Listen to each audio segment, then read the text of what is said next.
Welcome back to another technical deep dive here in the Debug Zone. Today, we're tackling a big question and breaking it down with insights from other users. Hopefully, this clears up some misconceptions and helps you get the answer you need. So buckle up, stay a little curious, and let's jump right in.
And that's a wrap.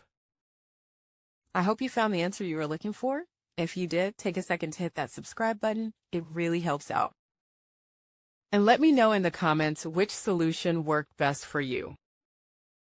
See you next time in the Debug Zone.